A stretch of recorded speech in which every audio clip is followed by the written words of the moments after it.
Hello everyone.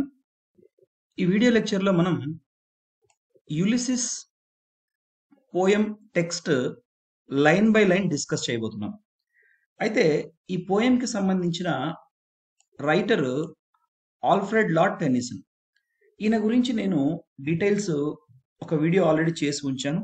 ఆ video యొక్క లింక్ని ఈ వీడియో కింద డిస్క్రిప్షన్లో ఇస్తాను.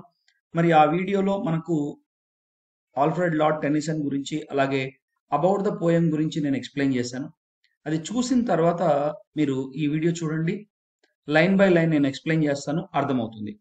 అయితే ఓవరాల్గా ఈ యులిసిస్ పోయం అనేటువంటిది మనకు 70 లైన్స్ అయితే ఉండబోతోంది. It's a very lengthy poem. So ఈ పోయంని మనం 3 పార్ట్స్గా డివైడ్ చేసుకుని డిస్కస్ చేసుకోబోతున్నాం. ముందుగా నేను పార్ట్ 1 అయితే ఈ వీడియోలో చేస్తాను. అయితే ఈ 3 పార్ట్లకి 3 వీడియోస్ నేను ప్లాన్ చేస్తున్నాను. కారణం ఏంటి అంటే ఒకే వీడియోలో చేస్తే అది చాలా లెంగ్తీ అయిపోతుంది. ఒకే సిట్టింగ్లో మనము ఈ వీడియో మొత్తం చూడాలి అంటే కాస్త బోర్గా అనిపించవచ్చు, లేదా ఇంట్రెస్ట్ రాకపోవచ్చు. ఆ కారణం చేత నేను ఏం చేస్తున్నానంటే పార్ట్స్ని దృష్టిలో పెట్టుకొని నేను 3 పార్ట్స్కి 3 వీడియోస్ అయితే చేయబోతున్నాను. సో నేను మిమ్మల్ని రిక్వెస్ట్ చేసేది ఏంటి అంటే ఈ వీడియో మొత్తం చూసిన తర్వాత లెక్చర్ మీకు అర్థమైంది, నచ్చింది అనిపిస్తే మాత్రం తప్పకుండా సబ్స్క్రైబ్ చేసుకోండి. అలాగే మీ లైక్ అనేటువంటిది చాలా మందికి రీచ్ అయ్యేటట్లు చేస్తుంది. సో మీ ఫ్రెండ్స్కి ఎవరైనా రిక్వైర్మెంట్ ఉన్న వాళ్ళకి కూడా మీరు షేర్ చేస్తే చాలా హెల్ప్ఫుల్గా ఉంటుంది. దీంతో పాటు మీరు ఎలా అనుకున్నారు, మీ ఫీడ్బ్యాక్ ఏంటి అనేటువంటిది నాకు తెలియాలి. మీకు ఇది ఎంతవరకు హెల్ప్ అయింది అనే విషయాలు నేను తెలుసుకోగలిగితే ఇటువంటి వీడియో లెక్చర్స్తో నేను మరికొన్ని వీడియోస్తో మీ ముందుకు రాగలుగుతాను. సో హోప్ ఈ వీడియో చివరి వరకు చూడండి. చూసిన తర్వాత ఎలా అనిపించేది అనే విషయాన్ని కమెంట్ చేయండి. నచ్చితే మాత్రం తప్పకుండా సబ్స్క్రైబ్ చేసుకొని ఒక లైక్ అయితే ఇచ్చేసేయండి. మరి చూద్దాం, పార్ట్ 1లో మనకు 1 to 32 లైన్స్ అయితే ఉన్నాయి.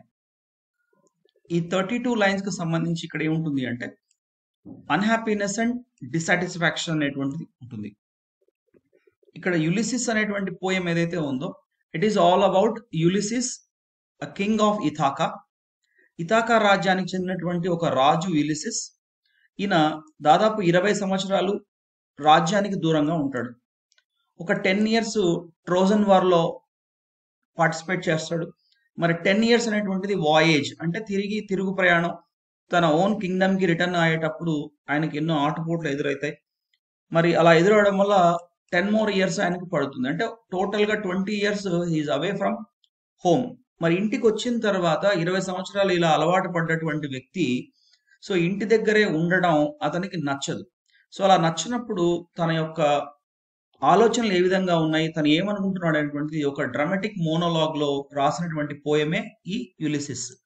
మరి ఈ యులిసిస్కి సంబంధించినటువంటి పోయం ఏదైతే ఉందో అది టోటల్ 70 లైన్స్ ఉందని చెప్పాను. ఇది ఒకే అటెంప్ట్లో క్లియర్ చేయడం అనేటువంటిది సో కాస్త మనకు లెంగ్తీగా అవుతుంది కాబట్టి సో 3 పార్ట్స్గా డివైడ్ చేసుకున్నాం. మరి 1 to 32 లైన్స్లో యులిసిస్ ఏంటి అంటే తన అన్హ్యాపీనెస్ ఏదైతే డిస్సాటిస్ఫాక్షన్ ఉందో సో ఈ 20 ఇయర్స్ తను చేసినటువంటి పనులు ఏవైతే ఉన్నాయో అటువంటి వాటిని, అటువంటి అడ్వెంచర్స్ని, సాహసాలను మళ్ళీ చేయాలని ఒక ఉద్దేశం చేత తిరిగి ఆయన వాయేజ్లోకి వెళ్ళాలి అనుకుంటాడు, ట్రావెల్ చేయాలి అనుకుంటాడు. సో ఆ అన్హ్యాపీనెస్ ఎలా ఉంది అనేది ఇక్కడ ఎక్స్ప్రెస్ చేస్తాడు. అలాగే 33 నుంచి 43 లైన్స్ వరకు ఏముంటుంది అంటే పార్ట్ 2 మనం డిస్కస్ చేయబోతున్నాం. ఇక్కడ తన కొడుకు అంటే ద కింగ్డమ్ ఏదైతే ఉందో అది ఆయన వాళ్ళ పిల్లాడికి అప్పజెప్పేస్తున్నాడు, హిస్ ఓన్ సన్. సో మరి దాని గురించి ఆ సన్ ఎంత క్యాపబుల్ అనేది ఇక్కడ ఉంటుంది. సో ఫైనల్గా తన క్రీ ఎవరైతే ఉన్నారో, ఎవరైతే ఆ ట్రోజన్ వార్లో పార్టిసిపేట్ చేశారో, తనతో పాటు ట్రోజన్ వార్లో పార్టిసిపేట్ చేసిన వాళ్ళు, అలాగే తనతో పాటు ఎవరైతే ఎక్స్ప్లోరేషన్లో అలాగే ట్రావెల్లో వాయేజ్లో ఉన్నారో వాళ్ళందరినీ కూడా మళ్ళీ ఇన్స్పైరింగ్ వర్డ్స్తో పిలుస్తున్నాడు. Let's go for another voyage అంటే మళ్ళీ తిరిగి వెళ్దాము, ఇంకొక ఎక్స్ప్లోరేషన్ చేద్దాము అనేటువంటిది. సో ఈ 3 విషయాల్ని మనం 3 పార్ట్లుగా డివైడ్ చేసుకున్నాం. అయితే ఈ వీడియోలో మనం ఫస్ట్ పార్ట్ని అయితే డీల్ చేయబోతున్నాం. Let start our video from 1 to 32 lines. So ఇక్కడ మనకు ఇది 1 to 32 లైన్స్. సో మొత్తం ఇక్కడ అన్హ్యాపీనెస్ ఎలా ఉందో చూద్దాం. It little profits that an idle king. Little profits అంటే ఏంటి అంటే లిటిల్ అంటే ఇక్కడ ఏంటి అంటే నెగిటివ్, నథింగ్ అని. ఏ లిటిల్ అంటే మళ్ళీ పాజిటివ్ మీనింగ్ వస్తుంది మనం. So a little in the sense కొంత ఉంది ఏదో కొంచెం అనేసి. అయితే ఇక్కడ మనకు అతనికి సాటిస్ఫాక్షన్ లేదు లేదా లాభం లేదు అని చెప్తున్నాడు కాబట్టి it little profits that and idle king. ఇక్కడ ఐడిల్ అంటే ఐసోలేటెడ్, సో ఒంటరిగా కూర్చోవడం లేదా లేజీగా ఉండడం. ఒక లేజీగా ఉంటే అతనికి ఎటువంటి లాభం ఉండదు. By the still earth, earth అంటే ఇది అన్నమాట. ఏదైనా రూమ్ ని టెంపరేచర్ జనరేట్ చేసుకోవడం కోసం ఆ రోజుల్లో ఏంటి అంటే ఫైర్ అనేటువంటిది వాళ్ళు ఇలా కంటిన్యూగా రన్ చేసేటువంటి వాళ్ళు, దీన్ని హర్త్ అంటున్నాడు. మరి ఆ హర్త్ పక్కన కూర్చొని ఆ లేజీగా ఉండడం అనేటువంటిది ఒక కింగ్ కి ఏ విధమైనటువంటి లాభాన్ని తెచ్చిపెట్టదు. అలాగే అమాంగ్ దీస్ బ్యారన్ క్రాక్స్ అంటున్నాడు. ఇక్కడ బ్యారన్ క్రాక్స్ అంటే ఏంటి అంటే రాకీ హిల్స్ అన్నమాట. అంటే రాతి కొండలు అని ఇక్కడ మనకు అర్థం వస్తుంది. ఎందుకు కవి ఇక్కడ చెప్తున్నాడు అంటే మెటాఫరికల్లీ రాతి కొండలు అనేటువంటివి ఎక్కడికి కదలవు. సో ఇక్కడ కూడా అతను కదలకుండా అలాగే ఉండడం వల్ల తనకు ఏ లాభము చేకూర్చదు అని చెప్తున్నాడు. అంటే ఇమ్మొబలైజ్డ్ రాక్స్. సో అందుకోసమే బ్యారన్ క్రాక్స్ అంటున్నాడు. ఇంకొక రకంగా మనం అర్థం చేసుకోవాలి అంటే ఈ రాతి ఇళ్ళు, రాతి హృదయం కలిగినటువంటి ఇళ్ళు అని కూడా చెప్పుకోవచ్చు. బహుశా అది వాళ్ళ యొక్క కింగ్డమ్ లో ఉన్నటువంటి ప్రజలను ఉద్దేశించి కూడా చెప్పొచ్చు. Matched with an aged wife, he's talking about his wife. Already అతను 20 years వాయేజ్ లోను అలాగే ఈ ట్రోజన్ వార్ లోను టుగెదర్ ఉన్నాడు కాబట్టి ఏజ్డ్ అయిపోయినటువంటి వైఫ్ తో టుగెదర్ ఉండడం అనేటువంటిది తనకు ఏమాత్రం లాభం చేకూర్చదు. I mete and dole unequal laws అంటూ ఏ సావేజ్ రేస్. ఇక్కడ అంటూ అంటే టు అని అర్థము old English. Mete and dole అంటే పాసింగ్ జడ్జిమెంట్స్ అని అర్థం. బీయింగ్ యాజ్ ఎ కింగ్, ఒక రాజుగా నేను జడ్జిమెంట్స్ ఇస్తున్నాను, అలాగే అన్ఈక్వల్ లాస్ పాస్ చేస్తున్నాను. ఎవరికి అంటే ఏ సావేజ్ రేస్. ఇక్కడ సావేజ్ అంటే అన్సివిలైజ్డ్ పీపుల్, నాగరికత తెలియనటువంటి వ్యక్తులుగా వాళ్ళ యొక్క ప్రజానీకాన్ని ఆయన అభివర్ణిస్తున్నాడు. ఇక్కడ ప్రజానీకం ఎవరు అంటే the people those who were ruled by him, ఎవరైతే తన చేత పాలింపబడ్డారో వాళ్ళ గురించి చెప్తున్నాడు. ఇక్కడ అన్ఈక్వల్ లాస్ అని ఎందుకు అంటున్నాడు అంటే some may people take it as a positive, some may people take it as negative. కొంతమందికి అది లా ఈక్వల్ గా అనిపించవచ్చు, కొంతమందికి అన్ఈక్వల్ గా అనిపించవచ్చు. కారణం ఏంటంటే ఎవరికైతే మేలు జరుగుతుందో వాళ్ళు గుడ్ జస్టిస్ అంటారు, మేలు జరగని వాళ్ళు it is not a good justice అని చెప్తారు. మరి ఇటువంటి ప్రజలకు నేను ఈ యొక్క జడ్జిమెంట్స్ పాస్ చేసుకుంటూ అన్ఈక్వల్ లాస్ చేసుకుంటూ ఏంటి నా లైఫ్ అనుకుంటున్నాడు. సో ఇక్కడ దట్ ఎవరు అంటే ఆ సావేజ్ రేస్ అన్నమాట. That hold and sleep and feed and know not me. ఈయన బాధంతా ఏంటి అంటే ఎవరైతే తన ప్రజానికం ఉన్నారో సో వాళ్ళంతా కూడా కేవలము డబ్బులు ప్రోగు చేసుకోవడము, నిద్రపోవడము, తినడము మాత్రమే చేస్తున్నారు తప్ప ఈ రాజు అంటే ఎవరో తెలియదు.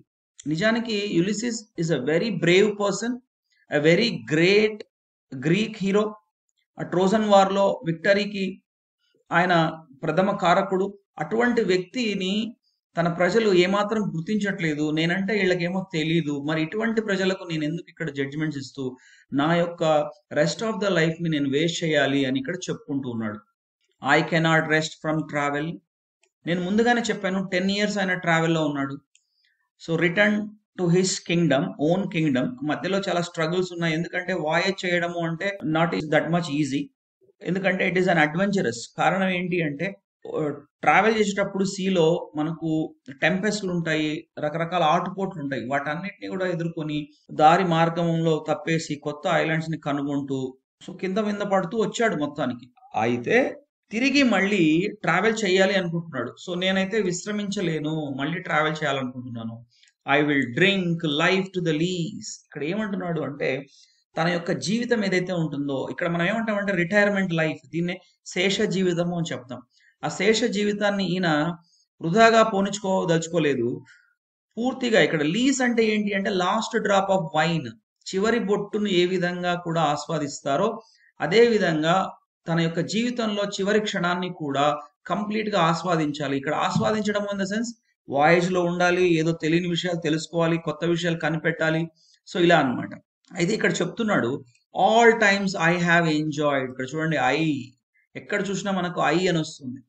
సో కారణం ఏంటంటే ఇది ఫస్ట్ పర్సన్ నరేటివ్ అంటారు. ఈ పోయం అంతా కూడా narrator himself, he's talking about his own self. తనకి ఏదైతే జరిగిందో, తన జీవితంలో జరిగింది, నాకు ఇలా జరిగింది, నేను ఇలా చేశాను. సో అందుకోసమే దీన్ని ఏమంటున్నాం అంటే first person point of view అని చెప్తున్నాం. చూడండి all times I have enjoyed greatly have suffered greatly both with those that loved me.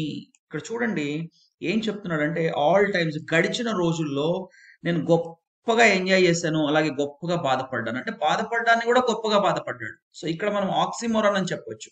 ఎవరు కూడా గొప్పగా బాధపడ్డాను అని చెప్పడం కంటే కూడా suffered greatly, enjoyed greatly. So this means positive sense. ఇక్కడ నెగిటివ్ సెన్స్ అంటే నేను ఏదైతే బాధపడ్డానో అది కూడా చాలా గొప్పగా నేను భావించాను. Both with those that loved మీ. ఇక్కడ ఏంటంటే రెండు కూడా అంటే ఆనంద క్షణాలని అలాగే బాధ పెట్టినటువంటి క్షణాలని రెండింటిని కూడా నేను ఇష్టపడ్డాను. అండ్ అలోన్, ఒంటరిగా ఉన్నప్పుడు నేను బాధపడలేదు. ఆన్ షోర్, నేను నది ఒడ్డున ఉన్నప్పుడు బాధపడలేదు. And when through scudding drifts the rainy Hyades vexed the dim sea I am become a name. ఇక్కడ చూడండి ఏం చెప్తున్నాడంటే ఒంటరిగా ఉన్నప్పుడు అలాగే నది ఒడ్డున ఉన్నప్పుడు. మరి సముద్రంలోకి వెళ్ళినప్పుడు ఏంటి అంటే ఇక్కడ స్కడ్డింగ్ డ్రిఫ్ట్స్ ద రెయినీ హేడ్స్ అంటే ప్రాపర్ గా దీన్ని చెప్పాలి అంటే trouble, the difficulties that the climate made. అక్కడ ఏదైతే వాతావరణం తనకు అనుకూలించలేదో కామ్ గా ఉన్నటువంటి సముద్రాన్ని వెక్సేషన్ కు గురి చేసింది. ఇలా వెక్సేషన్ కు గురి చేసినప్పుడు వాయేజ్ లో ఏమైపోతుంది అంటే యాంగర్ కి గురవుతుంది. సముద్రం యాంగర్ కి గురవుతే వేవ్స్ అనేటువంటిది చాలా ఎక్కువ వచ్చేస్తాయి. అప్పుడు ఏమైతుందంటే పడవ ప్రయాణం కష్టమైపోతుంది. ఇటువంటి సమయాల్లో కూడా నేను చాలా ఆనందించాను, దానివల్లనే నాకంటూ ఒక పేరు గుర్తింపు వచ్చింది అని చెప్తున్నాడు. I am become a name, నాకంటూ ఒక పేరు వచ్చేసింది ఇక్కడ. సో ఇటువంటి కష్టాలను నేను అనుభవించాను కాబట్టే ఈరోజు యులిసిస్ అంటే అందరికీ తెలుస్తుంది అని చెప్తున్నాడు. For always roaming with a hungry heart. ఇక చూడండి, నేను ఎక్కడ ఎప్పుడు వెళ్ళినా కూడా ఏదో ఒక విషయాన్ని తెలుసుకోబోతున్నాను అనేటువంటి ఒక హంగ్రీ హార్ట్ తో ఉన్నాను. ఇక్కడ హంగ్రీ హార్ట్ అంటే eagerly waiting to know something new. కొత్తగా ఏదో ఒక విషయాన్ని తెలుసుకోవడం అనేటువంటిది అతనికి చాలా నచ్చింది అన్నమాట. సో అలా ఎక్కడికి వెళ్ళినా కూడా ఏదో తెలుసుకోవాలని వెళ్తున్నాడు కాబట్టి much I have seen and known. ఇక్కడ మచ్ హ్యావ్ ఐ సీన్ అంటే నేను చాలా చూశాను, చాలా తెలుసుకున్నాను. ముఖ్యంగా ఏం చూశాను, ఏం తెలుసుకున్నాను అనేటువంటివి ఇక్కడ చెప్తున్నాడు. చూద్దాం. Cities of men and manners. నగరాల్లో ఉండేటువంటి ప్రజలు ఎలా ఉంటారు, వాళ్ళ యొక్క manners, the way they behave ఎలా ఉంటది. అలాగే క్లైమేట్స్, అక్కడ ఉండేటువంటి వాతావరణ పరిస్థితులు ఏంటి, ఎలా రిసీవ్ చేసుకుంటారు, ఇది చూశాను. అలాగే కౌన్సిల్స్, ఇతర దేశాలకు వెళ్ళినప్పుడు అక్కడ ఉండేటువంటి చట్టసభలు ఏ విధంగా నిర్వహిస్తున్నారు. గవర్నమెంట్స్, ఇక్కడ గవర్నమెంట్స్ అంటే ruling, that the rule, the way they rule their kingdoms, ఎలా పరిపాలిస్తున్నారు, ఇవన్నీ కూడా నేను దగ్గర నుండి చూశాను. అక్కడ వెళ్ళిన ప్రతి చోట కూడా మై సెల్ఫ్ నాట్ లీస్ట్, నాకెక్కడ కూడా అగౌరవం అయితే దక్కలేదు, నన్ను ఎక్కడ కూడా లీస్ట్ గా ఎవరు కూడా తీసుకోలేదు. But honoured of them all, ప్రతి ఒక్కరు కూడా నన్ను గౌరవించిన వాళ్ళే, ఎక్కడ కూడా నన్ను చిన్న చూపు అయితే చూడలేదు. Because I am become a name, నేను ఇక్కడంతా కూడా వాయస్ చేస్తూ ఎక్స్ప్లోరేషన్స్ చేశానని, ట్రోజన్ వార్ లో నేను విక్టరీ సాధించానని, ఈ విషయాలన్నీ కూడా తెలుసుకున్నటువంటి ఇతర దేశస్తులు నన్ను గౌరవించడమే చేశారు కానీ ఎక్కడ కూడా అగౌరవపరచలేదు అని ఇక్కడ చెప్తున్నాడు. And drunk delight of battle with my peers. ఇక్కడ డ్రంక్ అంటే ఆస్వాదించడం అని తీసుకోవాలి. Drink, drank, drunk. సో ఇక్కడ అడ్జెక్టివ్ గా తీసుకుంటున్నాడు. డిలైట్ అంటే ఆనందము, ఏది అంటే of battle with my peers. Peers ఎవరు అంటే కో వారియర్స్, తనతో పాటు ఎవరైతే యుద్ధంలో పార్టిసిపేట్ చేశారో వాళ్ళతో కలిసి ఆ యుద్ధంలో ఉన్నటువంటి ఈ ఆనందాన్ని ఏదైతే ఉందో తాను ఆస్వాదించాను అని చెప్తున్నాడు. ఇక్కడ యుద్ధంలో ఆనందం ఏంటి అంటే వారియర్స్ కి అదే నచ్చుతుంది. ఎవరైతే యుద్ధం ఆడుతూ ఉంటారో వాళ్ళకి యుద్ధం ఆడడం అంటే ఇష్టం. దే లైక్ వార్స్, అందుకే వాళ్ళు వారియర్స్ గా ఉంటారు. చావు అంటే వాళ్ళకు భయం లేదు, అది చెప్తున్నాడు. Far on the ringing plains of windy Troy. యుద్ధం ఎక్కడ జరిగింది, ట్రాయ్ దేశంలో జరిగింది. ప్రజెంట్ మనం దీన్ని టర్కీగా చెప్పుకుంటున్నాం. సో టర్కీగా చెప్పుకునేటువంటి ట్రాయ్ దేశంలో జరిగింది. ప్లెయిన్స్ అంటే ఆ మైదానాల్లో యుద్ధం ఆడేటప్పుడు కత్తులతో యుద్ధం ఆడేటువంటి శబ్దాలు ఏవైతే ఉన్నాయో సో అవి వాళ్ళకు చాలా ఆనందాన్ని ఇచ్చాయి. షీల్డ్స్ ఉంటాయి, స్వార్డ్స్ ఏవైతే ఉంటాయో ఒకటిదానికి ఒకటి రప్చర్ అయినప్పుడు వచ్చేటువంటి శబ్దం ఏదైతే ఉందో ఆ మైదానాల్లో, సో అది మాకు చాలా ఆనందాన్ని ఇచ్చింది అంటున్నాడు. అంటే ఇలా ఒంటరిగా కూర్చోవడం నాకు నచ్చట్లేదు. ఈ ఏజ్ అయిపోయినటువంటి భార్యతో కూర్చొని ఆ స్టిల్ హర్త్, ఎక్కడికి కదలనటువంటి రాతి కొండల మధ్య కూర్చొని లైఫ్ నేను వేస్ట్ చేస్తున్నానా అని ఒక ఫీలింగ్ లో ఆయన ఉన్నాడు. నేను ముందుగానే చెప్పాను, డిస్ట్రెస్, అన్హ్యాపీనెస్ కంప్లీట్ గా, ఎందుకంటే ఏదో ఒకటి సాధించాలనేటువంటి తపన అతనిలో ఉంది. చూడండి, I'm part of all that I have met. నేను ఏదైతే ఇంతవరకు కలిశానో అదంతా కూడా నేను ఒక భాగమై ఉన్నాను. ఆ యుద్ధం ఆడేటప్పుడు యుద్ధంలో ఉన్నాను, వాయేస్ చేసేటప్పుడు ఉన్నాను, ఎక్స్ప్లోరేషన్ లో ఉన్నాను, ట్రావెల్ లో ఉన్నాను, ఎవ్రీవేర్ ఐఎమ్, ఎక్కడ చూసినా నేను ఉన్నాను. కాబట్టి I like to travel one more time. I cannot sit idle. నేను మళ్ళీ ఖాళీగా కూర్చోలేను, ఒంటరిగా కూర్చోలేను, లేజీగా ఉండలేను అని చెప్తున్నాడు. అయితే ఇంకా ఈయన ఏం చెప్తున్నాడు, yet all experience is an arch where through gleams that untraveled were whose margin fades. ఈ లైన్లో ఏం చెప్తున్నాడు అంటే, ఇప్పటికి కూడా నేను ఏదైతే ఎక్స్పీరియన్స్ గెయిన్ చేశానో ఆ ఎక్స్పీరియన్స్ అనేటువంటిది నాకు ఒక ఆర్చ్ లాగా ఉపయోగపడుతుంది. ఇక్కడ ఆర్చ్ ఏంటి అంటే it's an entrance for learning new things. దేంతో కంపేర్ చేస్తున్నాడు, ఎక్స్పీరియన్స్ అంటే గత అనుభవాలతో కొత్త అనుభవాలు నేర్చుకోవడానికి నాకు హెల్ప్ అవుతాయి. సో గత అనుభవాలు అనేటువంటివి ఫేడ్ అయిపోయి అన్ట్రావెల్డ్ వర్డ్ అంటే ఇప్పటి వరకు నేను కనుగొన్నటువంటి ఏదైనా ఉంటే, చెయ్యనటువంటి అచీవ్మెంట్స్ ఏవైనా ఉంటే, చెయ్యనటువంటి ఎక్స్ప్లోరేషన్స్ ఏవైనా ఉంటే అటువంటి వాటిని చేయడానికి నా యొక్క ప్రీవియస్ ఎక్స్పీరియన్స్ ఒక ఆర్చ్ లాగా ఉపయోగపడుతుంది. సో మనం ఏదైనా ఒక కింగ్డమ్లోకి కానీ లేదన్నా ఒక సిటీలోకి వెళ్తే కన్నా అక్కడ ఒక ఆర్చ్ అనేటువంటిది ఉంది. ఈ ఆర్చ్ అనేటువంటిది ఎక్స్పీరియన్స్. గ్లీమ్స్ అంటే బ్రైట్నెస్ అన్నమాట. ఒక మెరుపులాగా దారి చూపిస్తుంది అనమాట. ఇలా వెళ్ళవయ్యా నువ్వు, ఇలా వెళ్తే చాలా అన్ఎక్స్ప్లోర్డ్ పాత్స్ ఏవైతే ఉన్నాయో అన్ట్రావెల్ వరల్డ్ ని నువ్వు మరి కనుగొనగలుగుతావు అని అక్కడ చూపించినట్టుగా తన ఎక్స్పీరియన్స్ తనకు చెప్తుంది అనమాట. For ever and for ever when I move, ఎక్కడికి పోయినా కూడా నేను ఏదో ఒక విషయాన్ని తెలుసుకుంటూ ఉండాలి, ఏదో ఒక విషయాన్ని కనుగొంటూ ఉండాలి అని ఇక్కడ చెప్తున్నాడు. త్రూ అవుట్ పోయం మనకి ఇక్కడ ఏంటంటే ఒక ఆప్టిమిజం అనేటువంటిది చాలా క్లియర్ గా కనపడుతుంది. ఇక్కడ మనకు యులిసిస్ చాలా ఆశావాదిగా పోర్ట్రే అవుతున్నాడు మనం బాగా గమనించినట్లయితే. How dull it is to pass. ఇక్కడ డల్ అంటే బోర్డమ్ అని అర్థం, పాజ్ అంటే స్టాప్ అని అర్థం. అంటే ఒకే చోట స్టిక్ అయిపోతే, టు మేక్ అన్ ఎండ్, ఒకే చోట ఏదైనా మనం ముగింపు పలికేస్తే ఎంత బోర్ కొట్టేస్తుంది మనకు. Here is comparing himself as to rust unburnished. ఇక్కడ అన్బర్నిష్డ్ అంటే we can take it as a sword. యుద్ధంలో వాడేటువంటి ఒక ఖడ్గం ఏదైతే ఉంటుందో, సో దానికి చాలా బర్నింగ్ డిజైర్ ఉంటుంది, ఏంటి యుద్ధం ఆడాలి. సో టు రస్ట్, ఒకవేళ యుద్ధం చేయకపోతే ఆ స్వాడ్ ఏమైపోతుంది, తుప్పు పట్టిపోతుంది. Not to shine in use, వాడకంలో లేకపోతే మునుపటి మెరుగు అనేటువంటిది దానికి ఉండదు. అలాగే నేను ట్రావెల్లో లేకపోయినా లేదా బ్యాటిల్లో లేకపోయినా, సో నేను కూడా అలాగే ఒక స్వాడ్ లాగా రస్ట్ పట్టిపోతాను, నాలో షైన్ అనేటువంటిది ఉండదు అని చెప్పి తనకు తానుగా చెప్పుకుంటూ ఉన్నాడు. సో ఇక్కడ అన్బర్నిష్డ్ అంటే మనం స్వాడ్ గా తీసుకుందాం. సో ఎందుకంటే తనను తాను స్వాడ్ తో కంపేర్ చేసుకుంటున్నాడు, ఇక్కడ పోలిక చెప్తున్నాడు అన్నమాట. నేను ఖాళీగా కూర్చోవడం ఒకటే, కత్తిని యుద్ధంలో వాడకపోవడం ఒకటే. సో రెండు ఒకేలాగా ఉన్నట్లయితే ఎటువంటి ఉపయోగం లేదు అంటున్నాడు. As though to breathe your life అంటే ఈయన దృష్టిలో కేవలం శ్వాస తీసుకుంటే మాత్రం బతుకున్నట్టు కాదు. మనకు నచ్చిన పని మనం ఏదో ఒకటి చేస్తూ ఉంటేనే మనం బతుకున్నట్టు లెక్క. మనకు నచ్చిన పని మనం చేయలేకుండా ఆగిపోయిన రోజు శ్వాస తీసుకుంటున్నట్టు కూడా బతికినట్లు కాదు అని ఆయన ఉద్దేశం. ఇక్కడ మనకు ఎస్పి బాలసుబ్రహ్మణ్యం గారి ఒక్కసారి ఇచ్చినటువంటి స్టేట్మెంట్ ని మనం గుర్తుపెట్టుకోవాలి. ఆయన ఏమన్నారంటే, నేను పాడలేని రోజు నేను చనిపోయినట్లే అని ఒక ఇంటర్వ్యూలో చెప్పారు. దాని అర్థం ఏంటి అంటే పాడడం అనేటువంటి దానికి ఇష్టం, పాడలేకుండా పోయిన రోజు ఏంటి అంటే నాకు అక్కడికి జీవితం అయిపోయింది అన్నట్టు భావిస్తారు అని ఆయన అంటారు. That's really correct. ఎందుకంటే చక్కగా ఏదో ఒక నచ్చిన పని చేసుకుంటే ఉండే వాళ్ళని ఖాళీగా కూర్చోమంటే కూర్చోలేరు. ఇక్కడ యులిసిస్ కూడా అంతే. ఇక్కడ ఆయన ఏమంటున్నాడంటే, life piled on life were all two little. నాకు ఒకవేళ ఎన్ని జీవితాలు ఇచ్చినా కూడా, అంటే జీవితం మీద జీవితం, జీవితం మీద జీవితం ఇట్లా పేర్చుకుంటూ పోయినా కూడా ఇవన్నీ కూడా నాకు టూ లిటిల్. మళ్ళీ ఇక్కడ చూడండి, ఏ లిటిల్, వెరీ లిటిల్ అనట్లా, ఓన్లీ లిటిల్ అంటున్నాడు. సో అంటే నెగిటివ్ మీనింగ్, నాకు సరిపోదు. And of one to me, కానీ అలా ఇవ్వడానికి ఆస్కారం లేదుగా, నాకు ఉండేది ఒక్కటే. I have only one life. So little remains, అది కూడా కొంచెమే మిగిలి ఉంది. కారణం ఏంటంటే 20 years అయిపోయినాయి.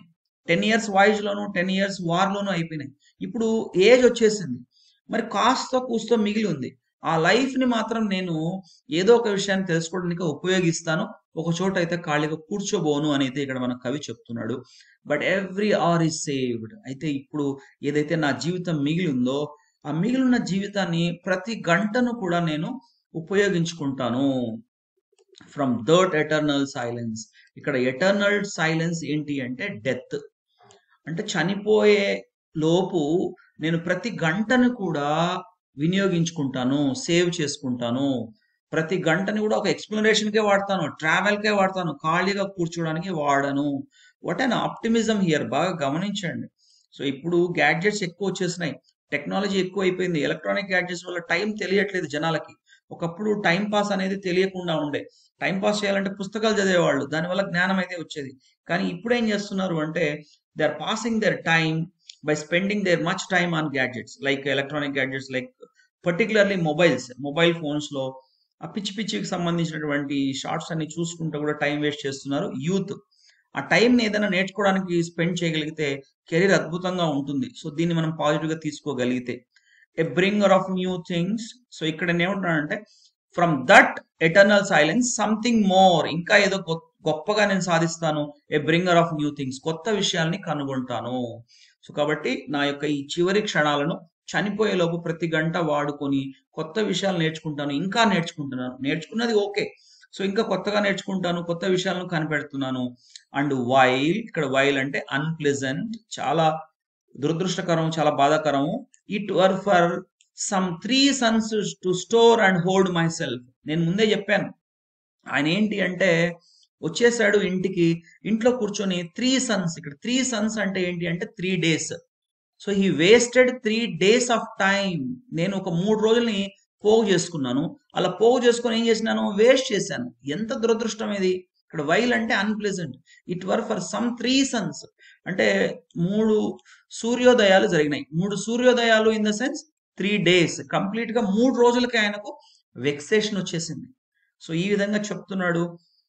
And this grey spirit yearning in desire. Grey spirit అంటే హిస్ ఓల్డ్ ఏజ్, ముసలితనాన్ని గురించి చెప్తున్నాడు.